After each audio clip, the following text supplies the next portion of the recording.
세례식은 영적인 결혼식 같은 것이죠.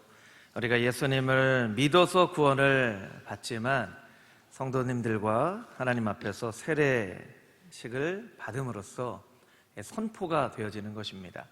우리 성도님들 가운데에도 아직 세례 받지 못한 성도님들이 있으시면 사모하는 마음으로 기도하면서 준비하고 또 세례식의 그 기쁨을 누릴 수 있게 되기를 소망합니다. 오늘은 종교개혁 주일입니다. 종교개혁 주일이어서 특별히 우리가 사도행전 말씀으로 강해 설교를 하고 있는데, 사도행전 말씀으로 우리가 말씀을 나누지 않고 우리가 읽은 로마서 말씀을 통해서 종교개혁의 정신이라는 제목으로 은혜를 나누도록 하겠습니다. 오늘 설교는 비유하자면 단단한 음식 같은 그런 설교입니다. 그래서 여러분들이 잘 정신을 차리고 들으셔야만 졸지 않고 말씀을 집중해서 잘 들으실 수 있을 것 같아요. 그런데 우리가 종교개혁 때문에 존재하게 된 기독교이면서도 사실은 종교개혁의 그 정신을 잘 알지 못하기 때문에 오늘 특별히 종교개혁의 그 의미들을 함께 살펴보기를 원합니다. 사진을 한 장 먼저 보도록 할 텐데요.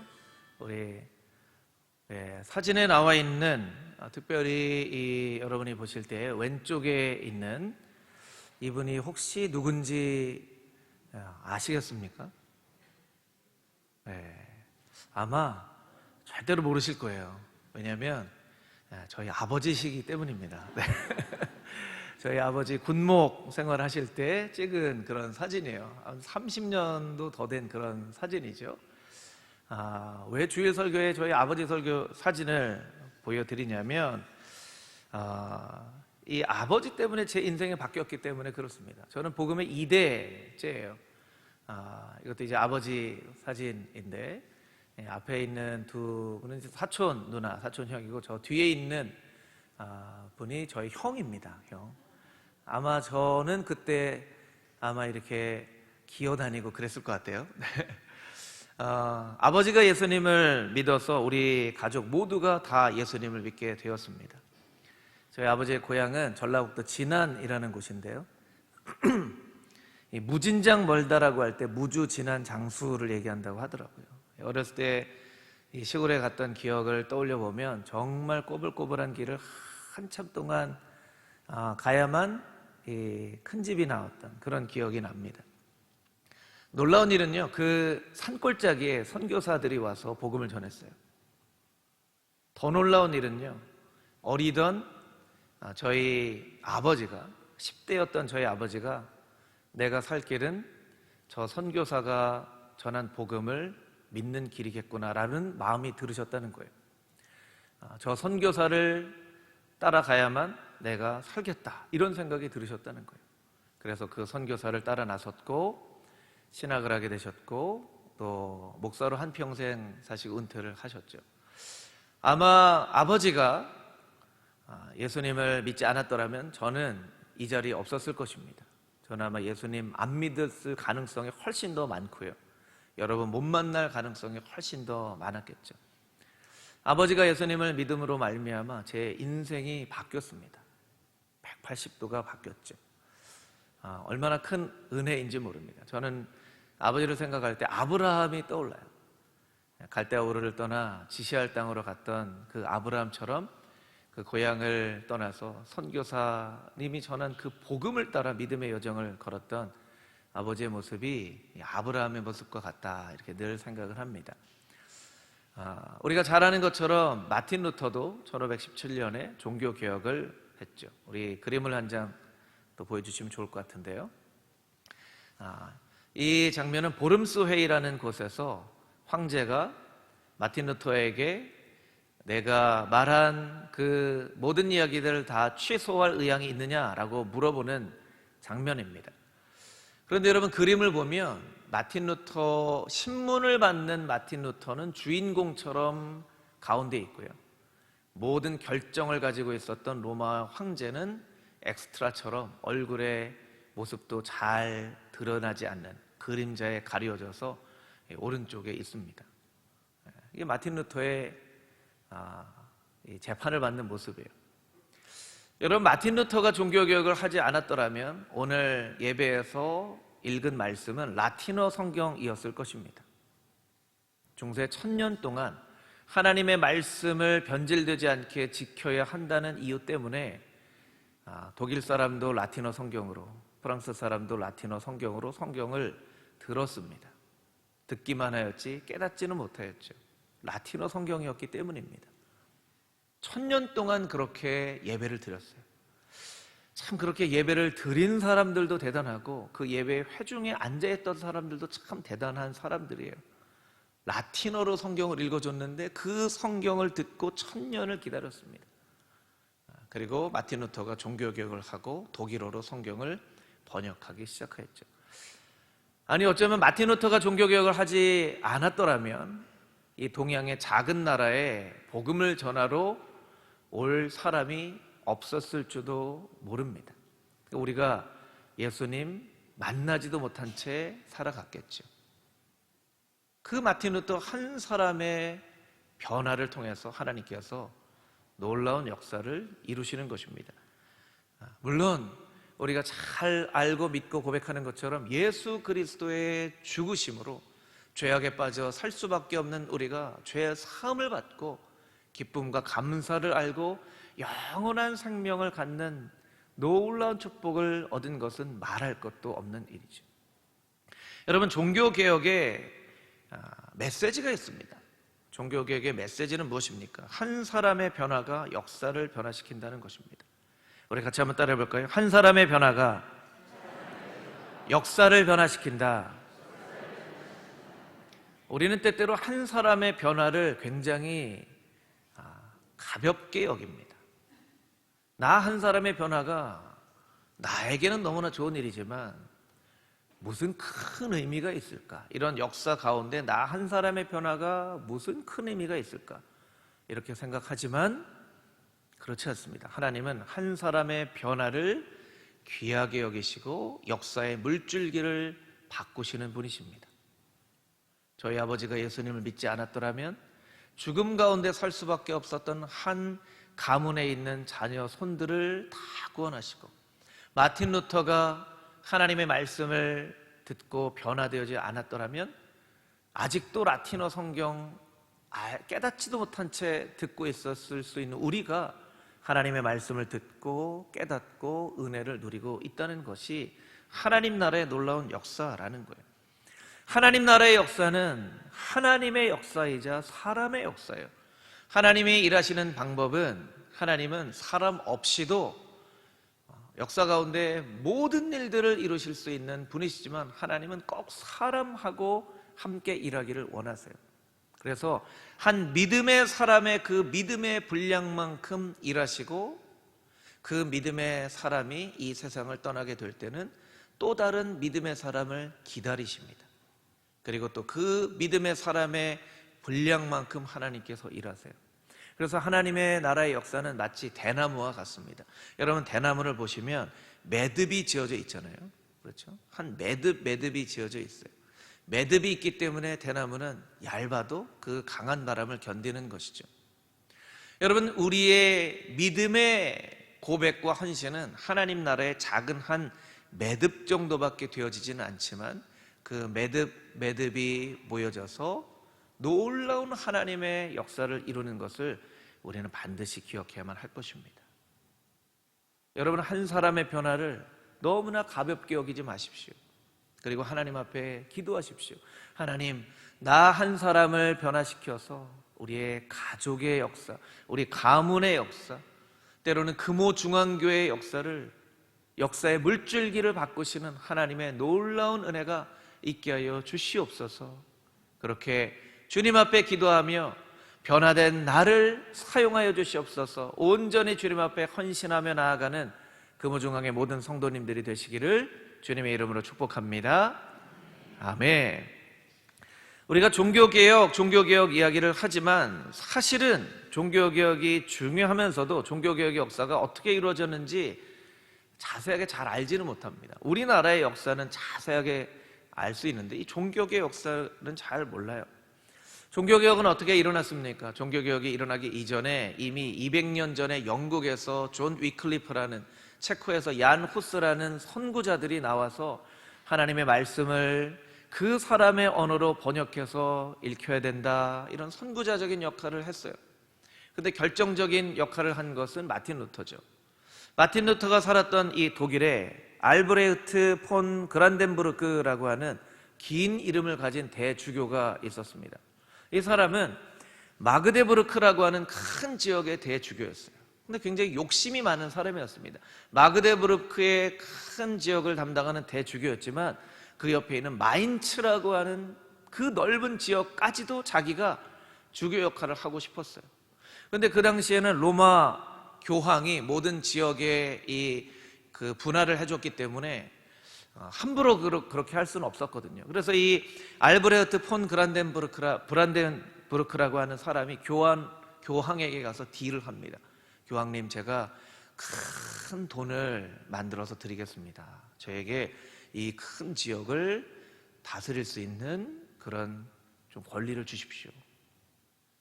당신이 어떻게 그런 큰 돈을 만들겠는가?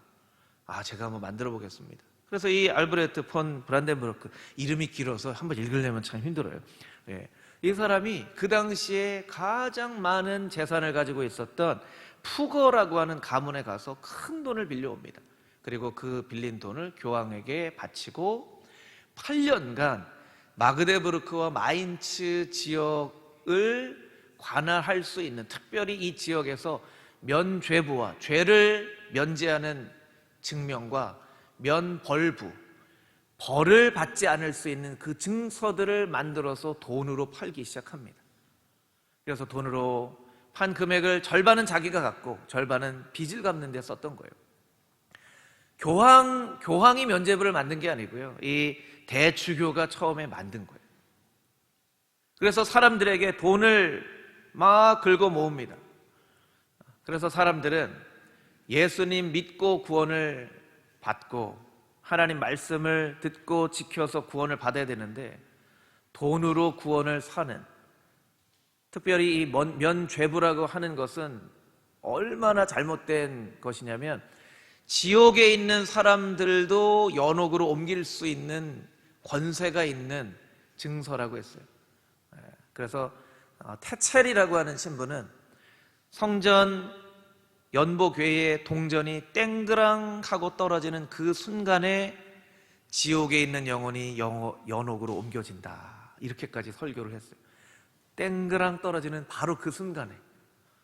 그래서 사람들이 막 돈으로 사기 시작했죠. 그리고 면벌부는 무엇이냐면 사람들이 죄를 용서받을 때 이 죄에 대한 어떤 대가는 아니지만 무언가 어떤 행위를 함으로 그 죄 용서받는 것을 확증하는 그런 교리가 있습니다. 그것을 라틴어로는 사티스파치오 오페리스, 몸으로 구속한다, satisfaction이라는 그 말이죠. 그래서 고해성사를 하고 마음으로 깨닫고 입으로 고백하고 난 다음에는 너는 일주일 동안 금식해라, 너는 좀 고행을 해라, 너는 성지순례를 다녀와라, 그런 이 보속을 받아야만 이 죄에 대한 죄 사함의 선언을 받을 수 있었어요. 근데 그것을 이제 건너뛰기를 원하는 거죠. 고행을 하고 싶지 않았기 때문에, 금식을 하고 싶지 않았기 때문에, 또 성지순례를 가고 싶지 않았기 때문에 돈을 내고 그 과정을 건너뛰는 겁니다. 그것이 면벌부입니다. 그래서 많은 사람들이 돈을 벌기 시작했습니다. 그때 마침 마틴 루터가 비텐베르그 대학의 신학부 교수였어요. 그래서 마틴 루터가 알브레흐트 폰 브란덴부르크에게 편지를 보냅니다. 당신이 주장하면서 파는 이 면죄부와 면벌부는 성경적으로 보면 잘못된 겁니다.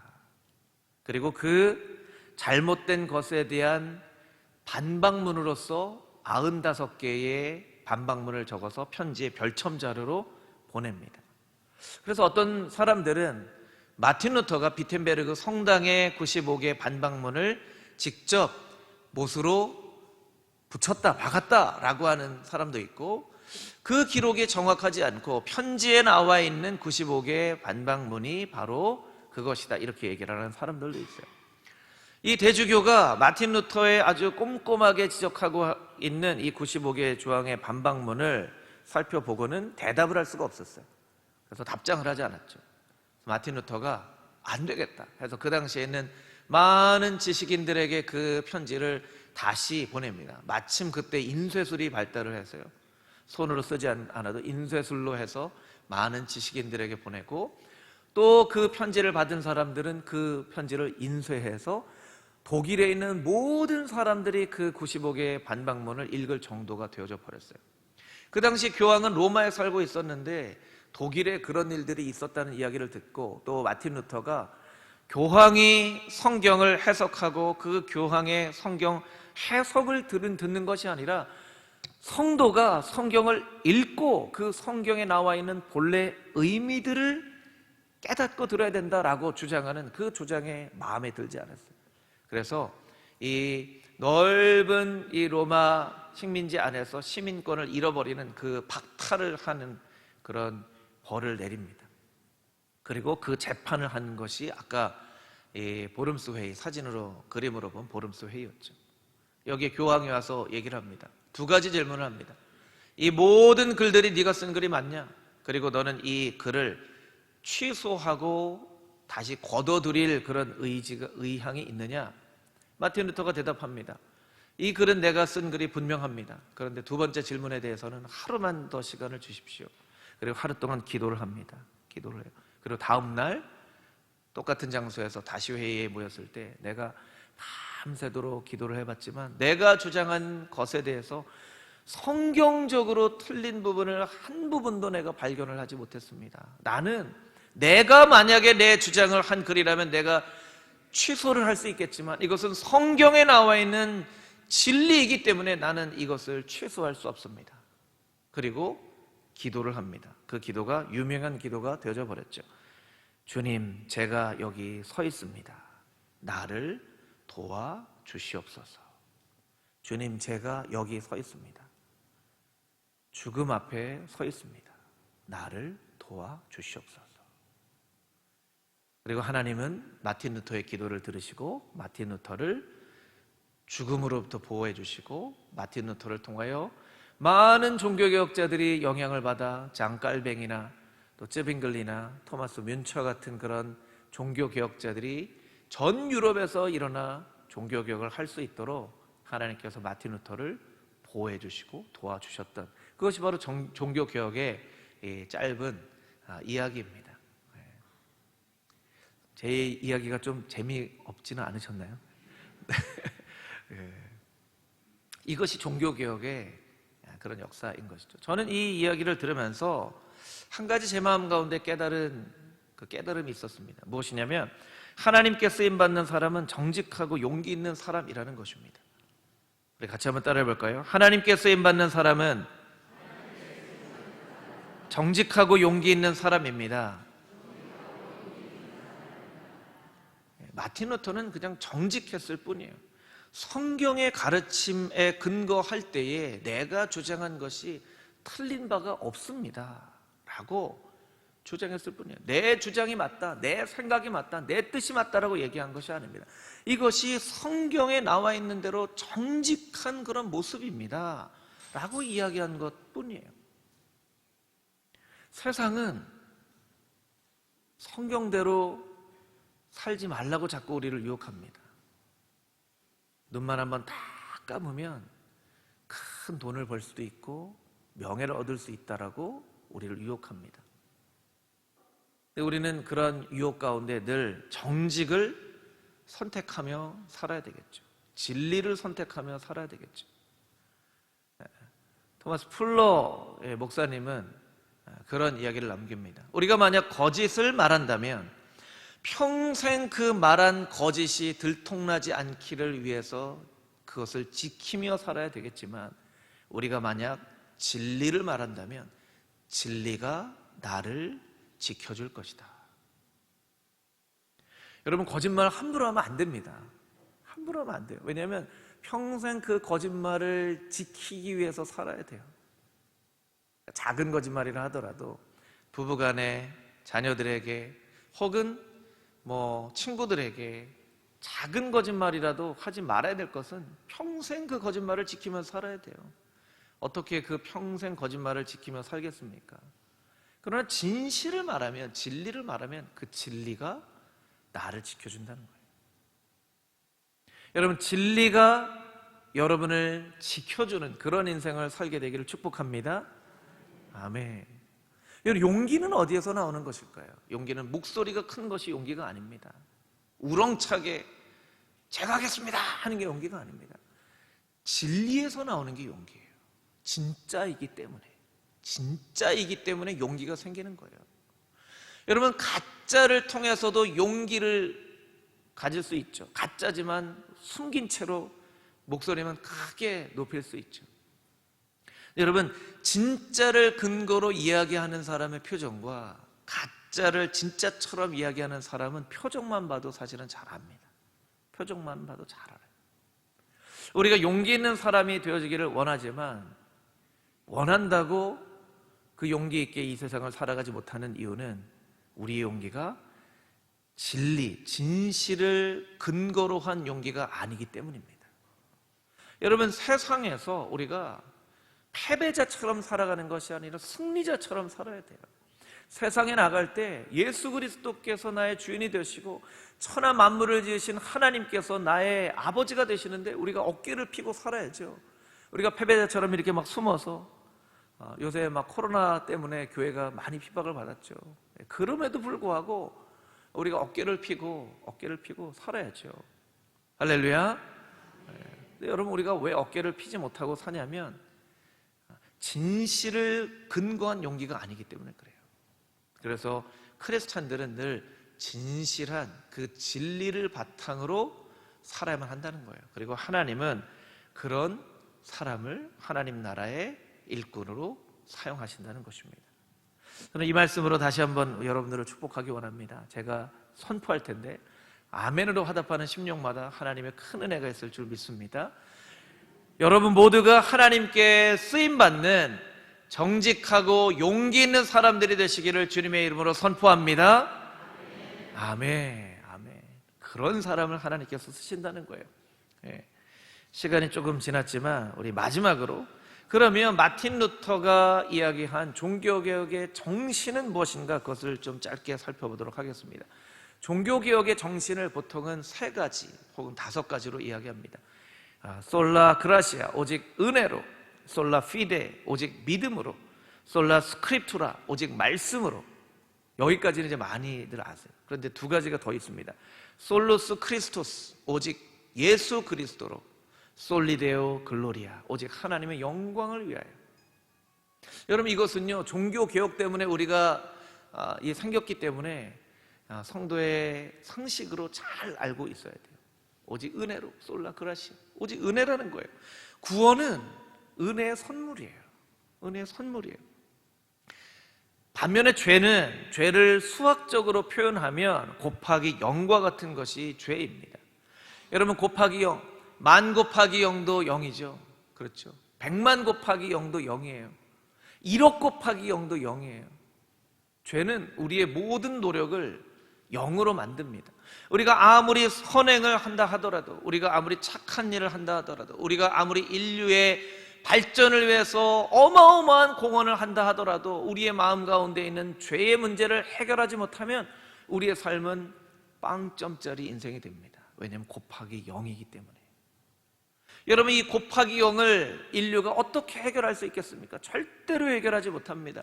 그러니까 예수 그리스도 독생자 아들을 하나님께서 보내주셔서 오직 전적인 은혜로 구원을 받게 하신 거예요. 여러분, 은혜란 것의 의미는 무엇이냐면 이것은 대가를 주고 얻을 수 있는 것이 아니라는 거예요. 은혜는 선물이란 뜻이거든요. 선물. 여러분, 선물 받을 때 선물 주셨으니까 제가 선물값 10,000원 드릴게요, 이렇게 하시진 않잖아요. 선물은 그냥 받는 거죠. 공짜로 무언가를 받을 때 이 영어 표현으로 보면 이 2가지 공짜라는 표현이 나오는데, 하나는 값이 없다라고 할 때 for free, 이것은 이제 공짜라는 뜻이에요. 정말 하찮은 것이어서. 여러분, 이게 종이 한 장 뭐 종이 한 장의 값을 매길 수도 있지만 종이 한 장의 값이 그렇게 비싸지 않기 때문에 종이 한 장 이렇게 줍니다. 길거리에 나갈 때 전단지 주잖아요. 여러분 전단지 돈 내고 받으신 적 있으세요? 돈 내고 받으신 적 없으시죠? 대답을 빨리 해주셔야 설교가 빨리 끝납니다. 전단지 돈 내고 받으신 적 없으시죠? 왜 그렇습니까? 이게 그렇게 가치 있는 게 아니기 때문에 그래요. 이게 for free예요. 공짜. 근데 영어에 값없다라고 하는 또 한 가지의 단어는 priceless. 이것은 너무나 귀한 것이기 때문에 값을 매길 수 없을 때 사용하는 단어예요. 대표적인 것이 어머니의 사랑, 아버지의 사랑이죠. 여러분 어머니의 사랑을 값으로 매길 수 있을까요? 어머니의 사랑 얼마 정도 값으로 매기면 적절한 가격이 되겠습니까? 한 1억 정도 매기면 적절한 가격이 될까요? 한 10억쯤 매기면 될까요? 아니에요. 어머니의 사랑은 값으로 매길 수 없는 사랑이에요. 그 어머니가 9개월 동안 아이를 잉태하고 산고의 고통을 겪고 아이를 낳고 그 아이가 어려서부터 그 아이를 키우고 자라게 한 그 공로를 어떻게 값으로 매길 수 있겠습니까? 그래서 어머니의 사랑은 priceless, 값이 없는 거예요.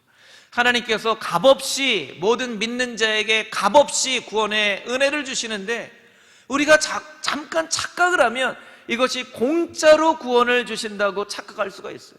공짜로 구원을 주시는 것이 아닙니다.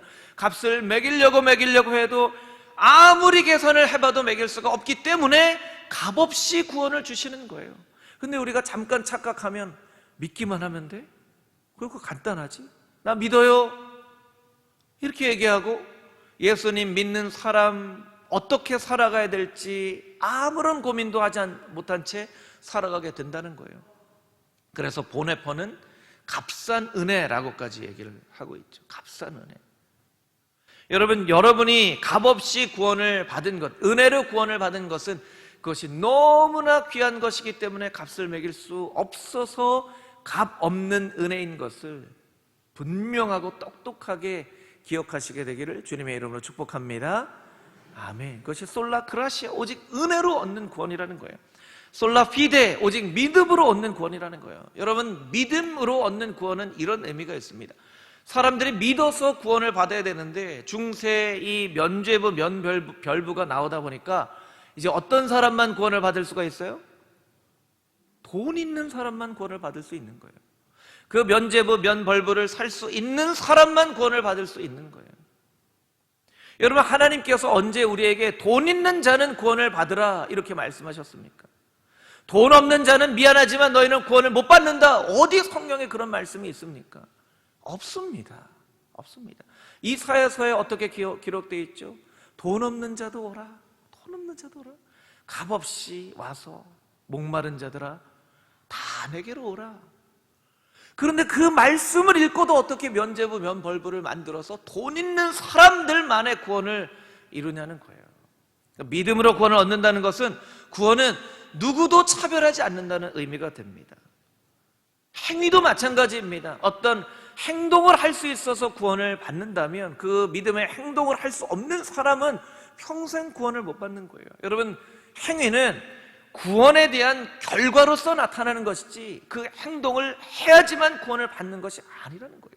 마틴 루터는 그의 마음 가운데 있는 여러 가지 큰 죄악의 그 죄책감들을 로마서 1장 17절의 말씀을 읽을 때 오직 의인은 믿음으로 말미암아 구원을 얻으리라. 그 말씀 때문에 죄 사함을 받는 경험을 하게 됩니다. 감리교를 창시한 요한 웨슬레는 열심히 신앙생활을 했어요. 기도도 하고 금식도 하고 감옥에 가서 전도까지 하고 생명을 걸고 인디안들에게 가서 식민지에 가서 복음을 전했지만 요한 웨슬레의 자기의 기록을 보면 내 영혼에는 만족이 없고 죄사함에 대한 확신이 없었다.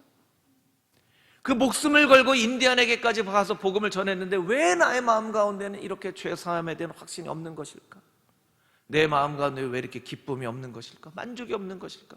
그런데 우연히 찾아간 독일 계통의 그리스도인들의 성경 공부에 가서 마틴 루터의 로마서 주석 서문을 읽을 때 그 마음이 뜨거워졌어요. 엠마오로 가는 두 제자의 마음이 뜨거워졌던 것처럼 그 서문을 읽기만 해도 뜨거워졌어요. 그리고 믿음으로 말미암아 구원을 얻는 것이구나 라는 확신을 얻고 감리교를 창시하게 됩니다. 여러분 구원은 오직 믿음으로 말미암아 얻는 것인 줄 믿습니다. 구원은 그 어떤 누구도 차별하지 않는 것을 믿습니다. 아멘. 우리 마지막으로 솔라 스크립투라. 그런데 이 믿음에는요, 근거가 있어야 돼요. 여러분, 우리가 믿는 모든 믿음은 다 근거가 있습니다. 여러분이 저를 보신 지 한 1년밖에 되지 않았지만 안광국 목사가 그래도 나쁜 사람은 아니고 그래도 좀 믿을 만한 사람인 것 같다 하시니까 지금 이렇게 제 설교를 듣고 계신 거예요. 아, 요새는 참 세상이 하수선해서 저 사람 좀 이상한 사람 아니야, 이런 생각하시면 이렇게 설교를 못 들으실 거예요.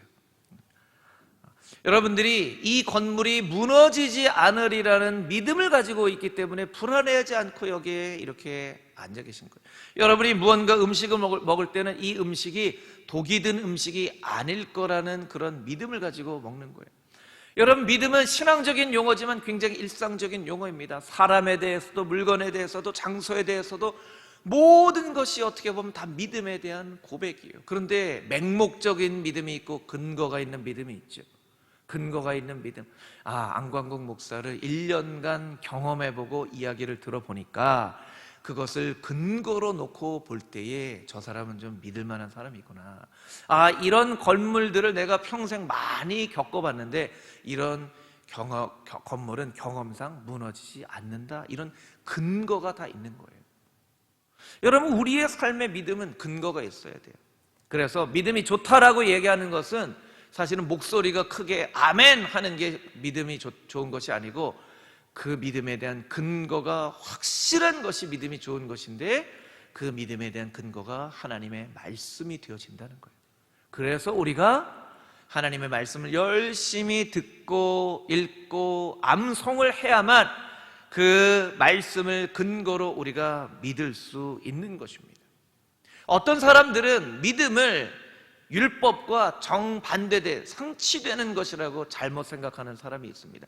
물론 율법을 통해서 구원을 얻는 것은 아니지만 율법을 통해서는 우리가 하나님을 알 수 있고 예수님을 알 수 있고 성령님을 알 수 있고 우리의 신앙의 많은 영적인 깨달음을 알 수 있기 때문에 예수님께서 말씀하셨던 것처럼 나는 율법을 폐하러 온 것이 아니라 율법을 완성하러 왔다라고 하는 그 말씀처럼 우리는 하나님의 말씀을 열심히 들어서 그 들은 말씀을 근거로 흔들리지 않는 믿음의 사람이 되어야만 한다는 것입니다.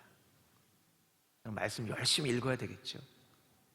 여러분, 종교개혁의 그 정신을 간단하게 살펴보았습니다. 솔라 그라시아, 오직 은혜로. 솔라 피데, 오직 믿음으로. 솔라 스크립투라, 오직 말씀으로. 그리고 솔루스 크리스토스, 오직 예수로. 솔리데오 글로리아, 오직 하나님의 영광을 위하여.